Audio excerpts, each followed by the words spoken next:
Friends, आज अपन discuss करेंगे बहुत महत्वपूर्ण और इम्पोर्टेंट टॉपिक मेटामॉर्फोसिस इन फ्रॉग। साथियों, इससे पहले अपन ने फ्रॉग के अंदर एम्ब्रियोजेनेसिस देखा था, जिसके अंदर किस प्रकार फ्रॉग के अंदर मेटिंग होती है, उसके बाद gametogenesis, fertilization, cleavage, blastulation, gastrulation, post gastrulation development होता है, हैचिंग होती है, external gill stage tadpole larva होता है, internal gill stage tadpole larva होता है।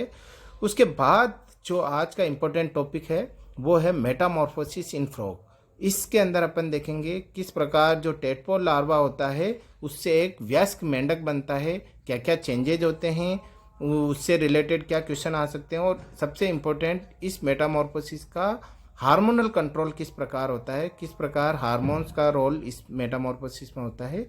तो ये चीज़ें अपन देखेंगे। जब भी क्वेश्चन आता है तो इसको पॉइंट वाइज लिखना होगा। मेटामॉर्फोसिस, सबसे पहले मेटामॉर्फोसिस क्या होता है साथियों? तो मेटामॉर्फोसिस की सिंपल परिभाषा है कि लार्वा से वयस्क का निर्माण मेटामॉर्फोसिस कहलाता है। Transform larva into adult is known as metamorphosis, है ना। The radial changes which converts a larva into adult is called metamorphosis. ये लार्वा है, लार्वा से एडल्ट का निर्माण मेटामॉर्फोसिस कहलाएगा। तो एम्फीबिया में जो मेटामॉर्फोसिस पे अगर क्वेश्चन आता है तो एम्फीबियन मेटामॉर्फोसिस जो होता है साथियों, वो उसमें सबसे पहले पॉइंट आपको लिखना है कि इट इज प्रोग्रेसिव टाइप, है ना। मेटामॉर्फोसिस दो प्रकार का होता है, एक होता है रिट्रोग्रेसिव, एक प्रोग्रेसिव। रिट्रोग्रेसिव मेटामॉर्फोसिस आप आगे की क्लास में पढ़ोगे, हर्डमानिया में होता है, एसिडियन टेडपोल लार्वा में। यहाँ पर है प्रोग्रेसिव टाइप। प्रोग्रेसिव का मतलब ये हो गया कि लार्वा से वयस्क एडवांस होता है, लार्वा से जो वयस्क होता है वो डेवलप्ड होता है, तो प्रोग्रेस होती है, इसीलिए प्रोग्रेसिव टाइप का होता है। जब भी इस पर क्वेश्चन आता है पहले पॉइंट लिखोगे इट इज प्रोग्रेसिव टाइप। जो फ्रॉग के अंदर जो ट्रांजिशन होता है, क्योंकि टेडपोल लार्वा जो होता है वो एक्वाटिक होता है, फ्रॉग जो होता है वो आगे टेरिस्ट्रल हो जाता है, एम्फीबियस हो जाता है। तो it is a transition phase between aquatic life to terrestrial mode of life. तो एक्वाटिक लाइफ से टेरिस्ट्रल लाइफ की तरफ जाएगा। हर्बीवोरस नेचर होता है पहले, फिर ये कार्निवोरस या ओमनीवोरस हो जाता है, कार्निवोरस हो जाता है। तो इस वजह से इसमें कुछ चेंजेज आते हैं। इन चेंजेज को अपन तीन कैटेगरी में डिवाइड कर सकते हैं। सबसे पहले इकोलॉजिकल चेंजेस। जब भी बड़ा क्वेश्चन आता है तो आपको मेटामॉर्फोसिस की परिभाषा बतानी है, पॉइंट लिखना है कि it is progressive type, transition from aquatic to terrestrial life, from herbivorous to carnivorous life, and the metamorphosis changes can be divided into three parts, three categories. Point wise लिखने, ecological changes, morphological changes और physiological and biochemical changes. यानी जो सबसे पहले ecological changes जो होते हैं वो इकोलॉजिकल एनवायरमेंटल चेंजेज होंगे, मॉर्फोलॉजिकल शारीरिक चेंजेज होंगे जो दिखाई देंगे, और फिजियोलॉजिकल इसके कार्य की परिवर्तन होंगे। सबसे पहले इकोलॉजिकल चेंजेज, एनवायरमेंट में किस प्रकार से परिवर्तन होता है। इकोलॉजिकल जो चेंजेज होते हैं इसके अंदर हैबिट और हैबिटेट में क्या क्या चेंजेस होते हैं। तो अब आप साथियों आपको इसको रटना नहीं है, इसको समझना है कि टेडपोल लार्वा जो होता है वो कहाँ रहता है और वयस्क मेंढक कहाँ रहता है, टेडपोल क्या खाता है और वयस्क मेंढक क्या खाता है। तो हैबिट और हैबिटेट में क्या क्या चेंजेज होते हैं ये इकोलॉजिकल चेंजेज में आते हैं। इसके अंदर टेडपोल लार्वा जो होता है आपको पता है एक्वाटिक होता है, एक्वाटिक से एडल्ट जो होता है वो टेरिस्ट्रल बन जाता है मेटामॉर्फोसिस के बाद। तो एक्वाटिक से टेरिस्ट्रल लाइफ की तरफ ट्रांजिशन होता है। दूसरा, एक्वाटिक होने की वजह से इसमें गिल्स के द्वारा रेस्पिरेशन होता है, जबकि टेरिस्ट्रल लाइफ अगर हो जाएगी तो ये लंग्स के द्वारा रेस्पिरेशन प्रारंभ हो जाता है। टेडपोल लार्वा जो होता है हर्बीवोरस होता है, एक्वाटिक वेजिटेशन को खाता है, जबकि एडल्ट जो है कार्निवोरस हो जाता है, कीड़ों मकोड़ों को खाएगा। तो ये चेंजेज इकोलॉजिकल चेंजेज कहलाएंगे। अब जो ये चेंजेज हो रहे हैं उसकी वजह से इसकी शारीरिक में क्या परिवर्तन होते हैं, मॉर्फोलॉजिकल चेंजेज। मॉर्फोलॉजिकल जो चेंजेज होते हैं आकारिकी परिवर्तन, इसके अंदर कौन कौन सी संरचनाओं के अंदर परिवर्तन होते हैं, इन परिवर्तनों को भी वापस तीन कैटेगरी में डिवाइड कर सकते हैं। मॉर्फोलॉजिकल को तीन कैटेगरी में, क्या क्या रिग्रेसिव चेंजेज आते हैं, क्या संरचनाएं ये खोता है, क्या प्रोग्रेसिव चेंजेस आते हैं जो कुछ संरचनाएं इसमें नहीं बनती है, और कुछ रीमॉडलिंग होती है, यानी कुछ संरचनाओं में डेवलपमेंट होता है, प्रोग्रेस होती है कुछ चीज़ों में, कुछ संरचनाओं में परिवर्तन होता है। तो ये 3 कैटेगरी में मॉर्फोलॉजिकल चेंजेज को डिवाइड करना है। सबसे पहले रिग्रेसिव चेंजेज क्या होते हैं। रिग्रेसिव चेंजेज जो होते हैं साथियों, इसके अंदर कुछ संरचनाएं ये खो देता है जिनकी अब आवश्यकता नहीं है। पहले टेडपोल लार्वा जब एक्वाटिक होता है तो उस समय इनकी आवश्यकता थी। कौन कौन सी संरचनाएं ऐसी होती है, जैसे टेल की जरूरत नहीं है, टेल और टेल फिन की जरूरत नहीं है, क्योंकि एक्वाटिक लाइफ में टेल और टेल फिन पानी में तैरने में काम आती है। मेंढक में पूंछ नहीं होती है, तो ये कंप्लीटली डिसअपियर हो जाएगी और एब्जॉर्ब्ड हो जाएगी कैथेप्सिन एंजाइम के द्वारा। जो गिल्स होते हैं वो भी अब एब्जॉर्ब हो जाएंगे। गिल क्लैफ्ट जो होते हैं बंद हो जाएंगे, क्योंकि अब लंग्स डेवलप हो जाते हैं। माउथ के अंदर चेंजेज ये होता है कि माउथ में हॉर्नी जॉज और हॉर्नी टीथ जो है वो डिसअपियर हो जाएंगे। अब वेजिटेशन को काटना नहीं है। जो क्लोइकल ट्यूब जो होती है वो उसकी लेंथ जो होती है थोड़ी रिड्यूस हो जाती है। लेटरल लाइन सेंस ऑर्गन और सकर्स जो है डिसअपियर हो जाएंगे, क्योंकि लेटरल लाइन सिस्टम जो होता है वो एक्वाटिक लाइफ के लिए आवश्यक है। फिश में और टेडपोल में पाया जाता है, वयस्क मेंढक में नहीं पाया जाता है। सकर्स भी डिसअपियर हो जाएंगे। अब कुछ संरचनाएं नहीं बनती है जिन्हें प्रोग्रेसिव चेंजेस कहेंगे। प्रोग्रेसिव का मतलब कुछ संरचनाएं बनती है, फंक्शनल हो जाती है। वो कौन कौन सी है, जैसे लिम्स जो होते हैं वो कंप्लीटली डेवलप हो जाते हैं, फोर लिम्स और हाइड लिम्स। हेड जो होता है वो ब्रॉड हो जाता है और ट्रायंगुलर हो जाता है। मिडल ईयर, टिम्पेनिक मेम्ब्रेन और कार्टिलेज डेवलप हो जाती है। आईज जो होती है बाहर आ जाती है, सिर के ऊपर आ जाती है, आईलिड्स आ जाती है, निक्टिनेटिंग मेम्ब्रेन आ जाती है ताकि ये आराम से देख सके। जो इसकी टंग होती है वो डेवलप होती है पूरी तरह से बकल कैविटी के अंदर। और जो प्रोनेफ्रोस किडनी होती है वो अब मीजोनेफ्रोस किडनी में डेवलप हो जाती है। लंग्स फुली डेवलप जो हो जाते हैं एरियल लाइफ के लिए। अब कुछ संरचनाएं ऐसी है जिनमें रीमॉडलिंग होती, पहले थी लेकिन वो अब उसके अंदर कुछ परिवर्तन हो गया है, कुछ एडवांसनेस आ गई है। जैसे हार्ट पहले भी था टेडपोल लार्वा में, लेकिन अब हार्ट 3 चैम्बर्ड हो जाता है। पहले हार्ट टेडपोल लार्वा में 2 चैम्बर्ड हार्ट होता है, 1 ओरिकल और 1 वेंट्रिकल। अब 3 चैम्बर्ड हार्ट हो जाता है, 2 ओरिकल और 1 वेंट्रिकल। टेडपोल के अंदर ब्लड वेस्कुलर सिस्टम जो होता है मछलियों में फिश लाइक था, यानी वीनस से हार्ट था। अब ये मेटामॉर्फोसिस के बाद थोड़ा सा चेंजेज हो जाता है इसमें वयस्क फ्रॉग के अंदर। हर्बीवोरस होता है जो टेडपोल लार्वा, इसीलिए उसकी इंटेस्टाइन काफ़ी लंबी होती है, स्पाइरली कॉइल्ड होती है। जबकि वयस्क मेंढक जो होता है वो कार्निवोरस होता है, इसीलिए उसकी इंटेस्टाइन जो होती है थोड़ी छोटी हो जाती है और लंबी हो जाती है। याद रहे कार्निवोरस लाइफ में इंटेस्टाइन थोड़ी छोटी होती है और स्ट्रेट होती है। अब आता है फिजियोलॉजिकल और बायोकेमिकल चेंजेज।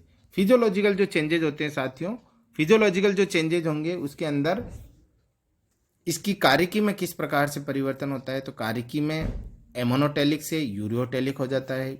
जो टेडपोल लार्वा होता है उसका एक्सक्रीटरी मटेरियल क्या होता है, अमोनिया होता है। अब ये यूरिया हो जाता है, क्योंकि प्रोनेफ्रोस किडनी से मीजोनेफ्रोस किडनी बन जाती है।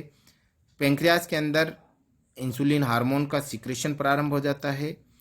इस प्रकार अपन ये फिजियोलॉजिकल और बायोकेमिकल परिवर्तन देख सकते हैं। अब आता है सबसे महत्वपूर्ण, जिस पे छोटा क्वेश्चन बन सकता है बी टाइप का, hormonal control of Metamorphosis in frog, है ना, हार्मोनल रेगुलेशन ऑफ मेटामॉर्फोसिस।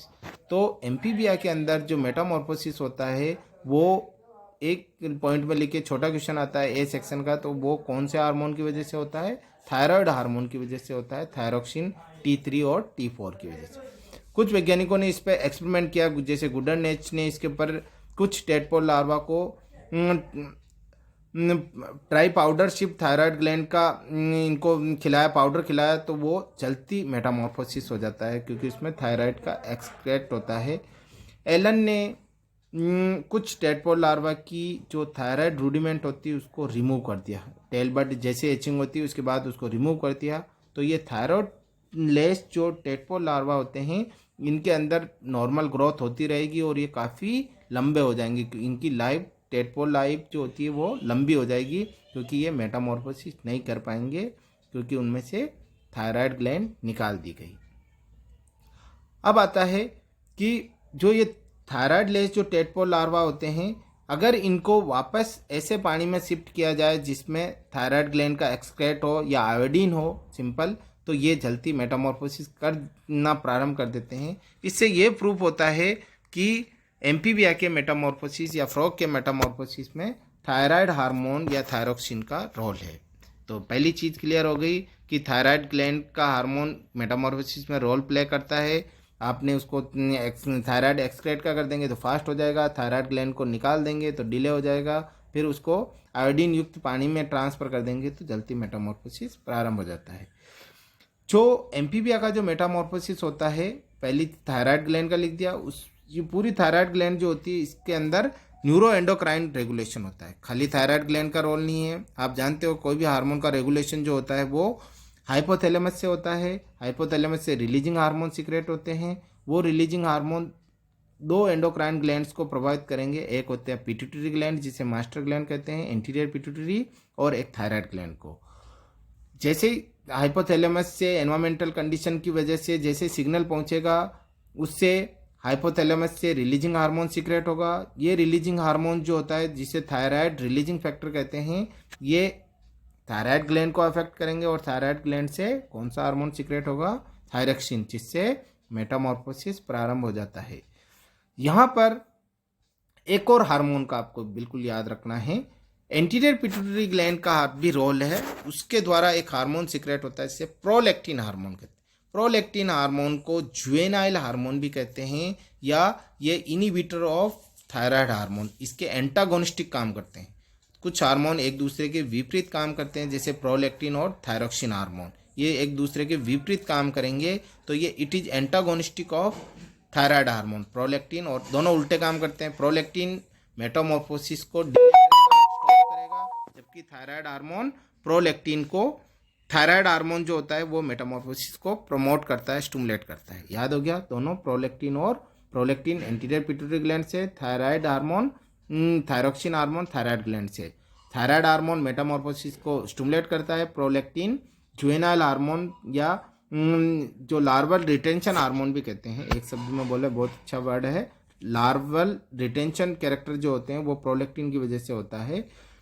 ये आ गया। प्रोलैक्टिन और थायराइड दोनों, TSH दोनों एक दूसरे के एंटागोनिस्टिक काम करेंगे। मेटामॉर्फोसिस कब होगा साथियों? जब प्रोलैक्टिन का स्टिमुलेशन बंद होगा और थायराइड का स्टिमुलेशन बढ़ेगा, तब मेटामॉर्फोसिस होगा। दोनों के कंबाइंड रिएक्शन से होता है। अगर प्रोलैक्टिन का सिक्रेशन होता रहेगा तो मेटामॉर्फोसिस नहीं होगा, डिले हो जाएगा। ये बहुत ही सुंदर चार्ट आप एग्जाम में बना सकते हो। ये आपका हाइपोथैलेमस ग्लैंड है, पिट्यूटरी ग्लैंड और थायराइड ग्लैंड है। हाइपोथैलेमस से TRS सीक्रेट हुआ, वो एंटीरियर पिट्यूटरी ग्लैंड पे एक्ट करेगा। एंटीरियर पिट्यूटरी ग्लैंड से TSH thyroid stimulating hormone secrete होगा, जिससे थायरोक्सिन T3 और T4 का सीक्रेशन होगा, और इससे टेडपोल से व्यस्क यानी मेटामॉर्फोसिस स्टिमुलेट हो जाएगा। इससे पॉजिटिव फीडबैक होगा और ज़्यादा हाइपोथैलेमस से पिट्यूटरी ग्लैंड से और ज़्यादा सीक्रेशन होगा, तो TSH T3 T4 का सीक्रेशन होता रहेगा और मेटामॉर्फोसिस चलता रहेगा। इसी दौरान पिट्यूटरी ग्लैंड से प्रोलैक्टिन हार्मोन का सीक्रेशन होता है। अगर प्रोलैक्टिन का होता रहेगा तो लार्वा ही बना रहेगा, आगे का डेवलपमेंट नहीं होगा, है ना। ये मेटामॉर्फोसिस डिले हो जाएगा। इस हार्मोन का सीक्रेशन बंद होगा और इसका चालू होगा, तभी मेटामॉर्फोसिस प्रारंभ होगा। तो ये चार्ट आप अच्छी तरह से समझ सकते हो और एग्जाम में इसको बनाना है आता है। तो अब ये कुछ टेबल बना रखी है जिससे आपको समझ में आ जाएगा कि क्या क्या चेंजेज होते हैं मेटामॉर्फोसिस के द्वारा लार्वा और एडल्ट सिस्टम में। लोकोमोशन में ये एक्वाटिक होता है और टेल के द्वारा करता है। टेरिस्टल में ये टेललेस हो जाता है। रेस्पिरेशन गिल्स के द्वारा करता है, स्किन के द्वारा करता है, कुछ समय पश्चात लंग्स के द्वारा करना शुरू हो जाता है, और अब स्किन और लंग्स के द्वारा ये रेस्पिरेशन प्रारंभ करता है। सर्कुलेशन में 2 हार्ट होते हैं, 2 चैम्बर हार्ट होता है, इसमें 3 चैम्बर हार्ट हो जाता है। न्यूट्रिशन में हर्बीवोरस होता है, लंबी इंटेस्टाइन होती है, जबकि कार्निवोरस हो जाता है, शॉर्ट इंटेस्टाइन हो जाएगी। नर्वस सिस्टम के अंदर भी इसकी निक्टिनेटिंग मेम्ब्रेन जो होती है वो सेंस ऑर्गन में वो हट जाएगी क्योंकि पानी में आवश्यकता है। अब इसके अंदर पोरफायरिन जो होते हैं, लेटरल लाइन सिस्टम, ये सारी चीज़ें डिसअपियर हो जाती है। एक्सक्रेशन में ये अमोनोटेलिक होता है, अब यूरियोटेलिक हो जाएगा। और इंटेग्यूमेंट्री सिस्टम के अंदर इसकी एपिडर्मिस जो होती पतली होती है, अब इसके अंदर स्ट्रेटिफाइड स्क्वामस एपिथेलियम बन जाएगी, थोड़ी सी डार्क कलर की हो जाएगी और डेवलप्ड हो जाएगी। इस प्रकार ये पूरी लाइफ साइकिल बता रखी है एम्फीबियन टेडपोल, ये मेंढक की एम्फीबिया की लाइफ साइकिल बता रखी है, जिसके अंदर ये फर्टिलाइज्ड एग था जिसे एम्ब्रियो बना, न्यूली हैच टेल बड स्टेज, फिर एक्सटर्नल गिल स्टेज, फिर इंटरनल गिल स्टेज, उसके बाद ये मेच्योर टेडपोल लार्वा, और मेच्योर टेडपोल लार्वा से फोर्ड लिम्ब, हाइंड लिम्ब, पहले हाइंड लिम्ब बनते हैं फिर फोर्ड लिम्ब में भी पहले लेफ्ट बनता है फिर राइट बनता है, और उसके बाद फिर मेटामॉर्फोसिस प्रारंभ होता है जिससे एक वयस्क मेंढक का निर्माण होता है।